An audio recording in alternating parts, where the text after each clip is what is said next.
Why was Newton obsessed with alchemy? Isaac Newton was drawn to alchemy for several reasons. Firstly, Newton lived in an era where scientists considered alchemy to be of significant importance. Scientists of that time believed that nature operated under a unified system of laws, and they thought that alchemy could aid in comprehending these natural laws. Secondly, Newton believed that alchemy held the key to achieving immortality or the philosopher's stone. Like many people of his time, he harbored a desire for immortality, and he believed that alchemy could help fulfill this aspiration. Thirdly, Newton saw alchemy as a means to discover new substances. Drawing upon his understanding of existing materials, he sought to unearth novel substances through alchemical experimentation, believing that alchemy could aid in achieving this goal. Due to these reasons, Newton became deeply engrossed in alchemy, and his alchemical pursuits exerted a significant influence on his scientific endeavors. Didn't Newton fall for alchemy because he failed to invest in stocks? There is no historical record to support the claim that Newton turned to alchemy due to a failed stock investment. Newton's interest in alchemy began around 1665, while he started investing in stocks in 1688. Therefore, the assertion that Newton's involvement in alchemy was a result of a stock investment failure lacks evidence. Newton had various reasons for becoming interested in alchemy. Firstly, he observed that scientists of his time regarded alchemy as highly significant. In their view, nature was believed to operate under a unified system, and alchemy was seen as a potential aid in comprehending these natural laws. Secondly, Newton believed that alchemy could lead to obtaining the philosopher's stone and achieving immortality.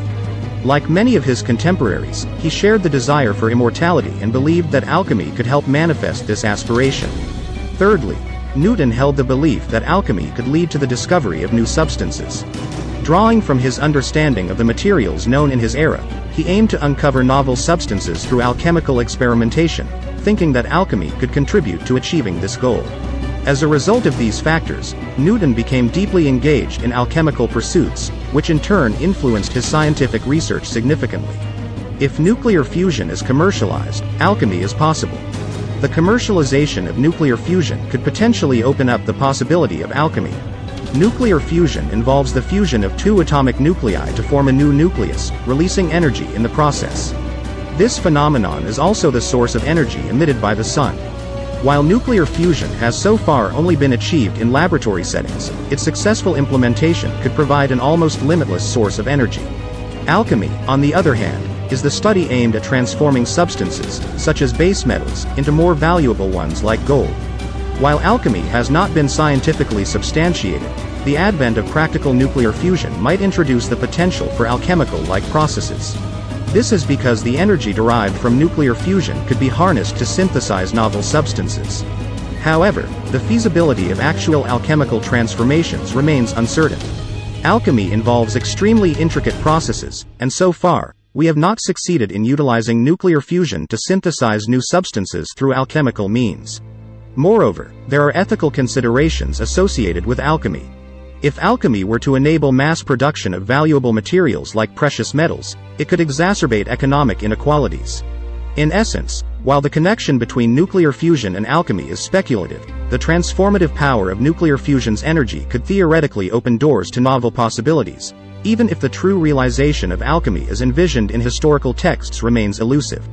After the first Big Bang, protons and neutrons, the smallest units of matter, combine to become elements on the current periodic table, and nuclear fusion, wouldn't it be possible to create an element like gold under the hood? Indeed, it is possible to create elements like gold through nuclear fusion. Nuclear fusion involves the fusion of two atomic nuclei to form a new nucleus, releasing energy in the process. This energy is also the source of the sun's energy. While nuclear fusion has thus far only been achieved in laboratory settings, its potential for providing an almost limitless energy source is substantial. To create elements like gold through nuclear fusion, extremely high temperatures and pressures are required. In the core of the sun, temperatures reach 15 million degrees Celsius, with pressures around 10 billion times that of Earth. Under these conditions, hydrogen nuclei combine to form helium nuclei, releasing energy in the process. To replicate these conditions in a laboratory for the purpose of creating elements like gold, scientists need to develop advanced nuclear fusion technology. So far, experiments such as those conducted at the International Thermonuclear Experimental Reactor, ITER, have successfully achieved nuclear fusion. However, creating elements like gold has not been achieved yet. Nevertheless, with further advancements in nuclear fusion technology, it's anticipated that creating elements like gold could become possible. Gold is a precious metal widely used in electronics manufacturing. If gold could be produced through nuclear fusion, it could lead to a decrease in gold prices and potentially lower the cost of electronic devices.